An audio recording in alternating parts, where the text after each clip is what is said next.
Oceania. This terrifying vision of the future represents the ultimate surveillance state, where the government monitors its citizens through two-way telescreens in every room. Emerging from the post-World War II anxieties of George Orwell's 1984, this dystopia operates on constant fear and the deliberate destruction of objective truth. What sets this society apart is its active rewriting of historical records and the enforcement of newspeak, a shrinking vocabulary specifically designed to make rebellious thoughts literally impossible to express. It matters immensely to the sci-fi genre because it serves as the definitive blueprint for totalitarianism, showing what happens when a government gains absolute control over the private lives and minds of its people. You can see the victims of this system in characters like Winston Smith, whose desperate search for truth is methodically crushed by the state, and the omnipresent figurehead of Big Brother, who remains an enduring pop culture symbol of mass surveillance. The world state. In this society, human beings are no longer born. They are mass-produced in hatcheries and genetically engineered into a rigid, predetermined caste system. Originating from Aldous Huxley's Brave New World, this setting reflects early 20th century fears about rapid industrialization and the assembly line approach to human life. Unlike regimes that rule through pain and violence, what distinguishes this dystopia is its reliance on constant pleasure and distraction. The government keeps everyone completely docile with a mandated side-effect-free drug called soma, fostering a culture obsessed with shallow entertainment and instant gratification. This matters to audiences because it presents a terrifying alternative to the standard dictatorship, a world where people willingly surrender their freedom because they are simply too comfortable to care. Familiar faces in this twisted utopia include Bernard Marx, an alpha who feels alienated by the enforced happiness, and John the Savage, an outsider who is ultimately destroyed by the society's hollow perfection. Panem. Built upon the ruins of a post-apocalyptic North America, this nation is divided into an ultra-wealthy capital and 12 impoverished, highly specialized districts that supply the elite with resources. Popularized by Suzanne Collins' The Hunger Games, this setting taps into modern anxieties about extreme wealth inequality and the dark side of reality television. The defining feature of this society is its method of control through economic starvation and theatrical violence, punishing past rebellions by forcing children to fight to the death in an annual, highly televised spectacle. It serves a crucial narrative function by exploring how the media can be weaponized to turn real human suffering into digestible, mandatory entertainment for the masses.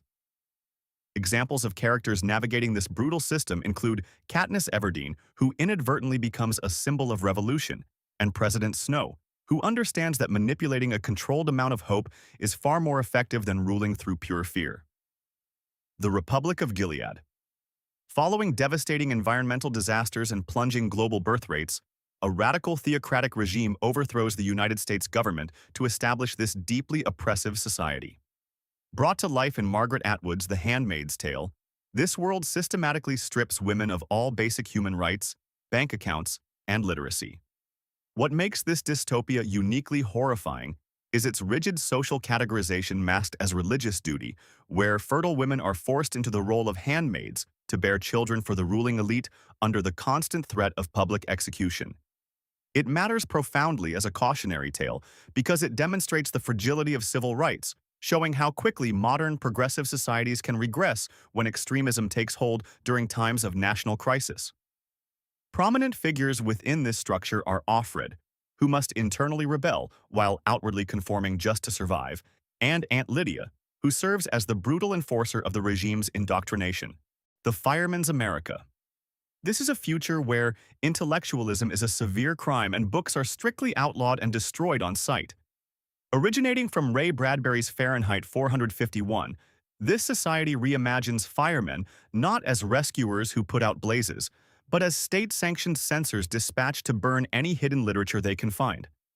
The primary method of control here is not just anti-intellectualism, but weaponized sensory overload, keeping the populace pacified by encouraging them to drive at breakneck speeds and interact with massive wall-sized televisions.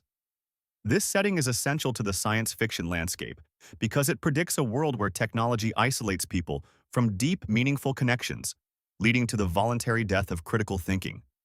You can see the effects of this world through Guy Montag, a fireman who slowly wakes up to the emptiness of his profession, and Captain Beatty, a highly educated man who paradoxically dedicates his life to destroying knowledge. Los Angeles, 2019. Depicting a grimy, rain-soaked cyberpunk metropolis, this world is one where massive megacorporations hold significantly more power than any official government entity. Seen in Blade Runner and its source material by Philip K. Dick, this setting features wealthy citizens migrating to off-world colonies, leaving the impoverished behind on a decaying, heavily polluted Earth.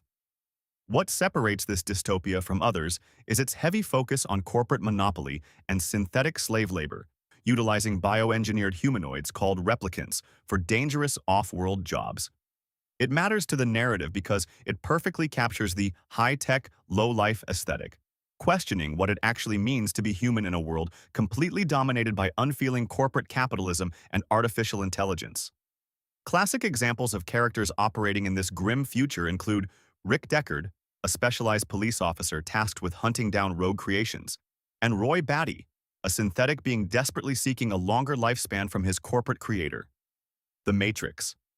This environment represents the ultimate illusion, existing in a reality where humanity has unknowingly lost a devastating war against artificial intelligence.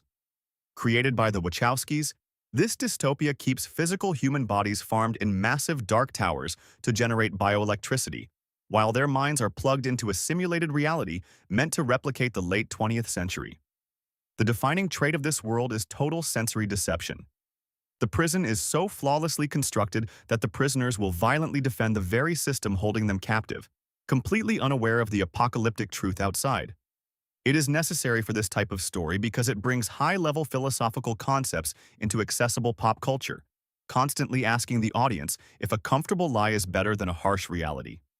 Excellent examples of this system at work are Neo, who must choose the painful truth over blissful ignorance, and Agent Smith, a sentient computer program designed to eliminate any human anomalies within the simulation. The Great Engine. Following a failed climate engineering experiment that accidentally froze the entire planet, the last remnants of humanity are forced to survive aboard a massive, perpetually moving train circling the globe.